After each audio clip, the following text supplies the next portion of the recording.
Super Mario RPG is often regarded as a classic and a precursor to the Paper Mario and Mario and Luigi series.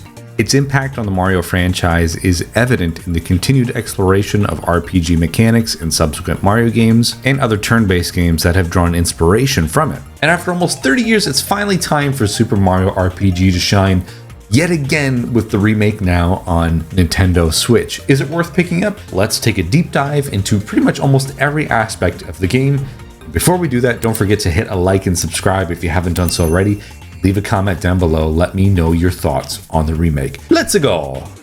Mario RPG begins with Mario headed to Bowser's castle to rescue Peach in typical fashion when a giant sword crashes into the castle, sending Mario, Princess Peach, and Bowser flying in different directions. The sword, later revealed to be Exor, is under the control of Smithy, an evil blacksmith from another dimension. Smithy desires to take over the Mushroom Kingdom and reshape it in his image. As Mario sets out on his journey, he encounters new allies such as Mallow, a Cloud Prince, and Geno, possessed by a celestial being. Mario and friends embark on a quest to recover the 7 star pieces that fell from the Shattered Star Road, which is a magical place that grants wishes and ensures that things in the Mushroom Kingdom are as they should be. Without the Star Road's power, the world is in chaos and Smithy's influence continues to spread. Throughout the adventure, Mario and his party face various challenges, battle Smithy's minions, and explore many memorable locations. Actually, every single location in this game is memorable.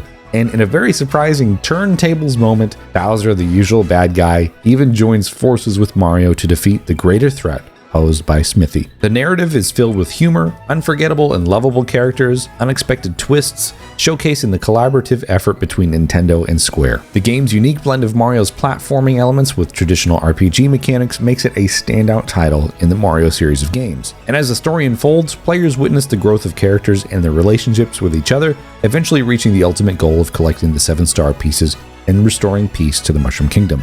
If I could use one word to describe the story of Super Mario RPG, it would be charming. This game has so much charm to it. And not only that, it's actually really funny. There are so many points throughout the entire game where I found myself genuinely laughing really hard because there were funny events, whether it's funny character interactions or funny pantomiming that Mario does to describe certain actions of certain characters.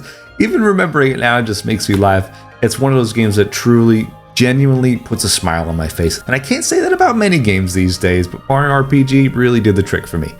Mario RPG features a turn-based battle system that incorporates both traditional turn-based elements and interactive mechanics. One of the most distinctive features of the battle system is the inclusion of action commands. During either an enemy attack or a player attack, players can enhance the effectiveness of their actions by timing button presses. For example, when attacking, a well-timed button press during the animation can result in additional damage. On defense, timed button presses can reduce incoming damage or outright block the attack. Characters can also learn special moves and techniques as they level up. These moves often involve, again, timed presses, button holds, or the movement of the left control stick, and may have different effects such as dealing damage to all enemies or healing the party. Mario, for instance, has his iconic super jumps.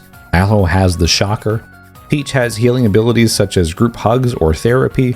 Geno has lots of great options, including Geno Whirl, which, if timed correctly, can instant kill an enemy for 9,999 damage. All of these abilities consume flower points, or FP, the magic points of the game, and are shared with the entire party. Battles are more easily managed now in the remake with the swapping of characters as needed or wanted, or if your characters fall in battle. You essentially have a reserve team ready to come in and revive your friends or keep the battle going. And don't forget to stock up on items either. With the use of mushrooms, which restore HP, and syrups, which restore FP, having a full inventory at all times is key to securing the 7 stars. Triple techs are a new addition to the remake and are really handy and come with gorgeous cutscenes that are a real joy to sit through. These triple techs change depending on who is in your party at any given time, and the gauge down in the bottom left of the screen is filled by doing attacks, blocking hits, and using special attacks, and when that gauge hits 100%, and it is time to shine. You can also change the difficulty from either normal or breezy.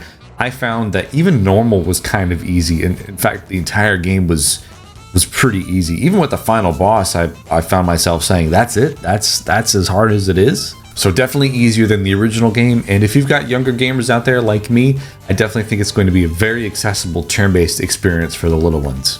The remake enhances the charm tenfold. The original graphics for the Super Nintendo version, to me, still look great, and I think they've aged pretty well considering it's a Super Nintendo game. But now it's like when you put your glasses on, all that fuzz just disappears and it's super clean and clear, and I love it. The Switch version allows for all the charm to come through and then some. Every character is beautifully designed and realized, and to be honest, even some of the platforming sections from the original are made a lot easier here too. I mean, just look at how cute these level up animations are. A group dance! I could look at this forever. Now, what more is there to say about the music? The original composer Yoko Shimomura has come back to rearrange all of the original tracks from the original game. There's not a bad song here whatsoever.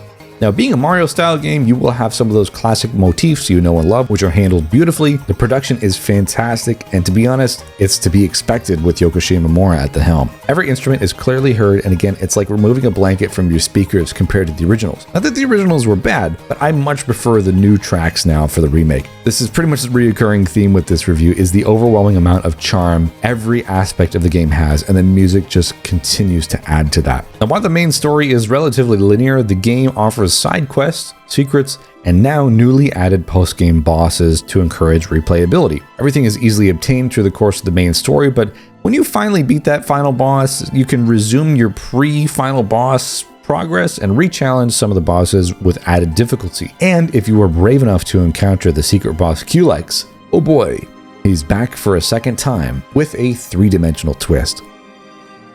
With its engaging story, fun gameplay, and charming presentation, I think it successfully merges the platforming world of Mario with the depth of a turn-based RPG, creating for a memorable experience for fans of Mario games, RPGs, new gamers, and even casual gamers alike. Honestly, I really enjoyed every single second of this game, and if you want to rejoin me on my adventure, I have my entire Let's Play series linked down below in the description, part 1 through 7. You can go from start to finish with me, and then a little bit of post-game fun as well.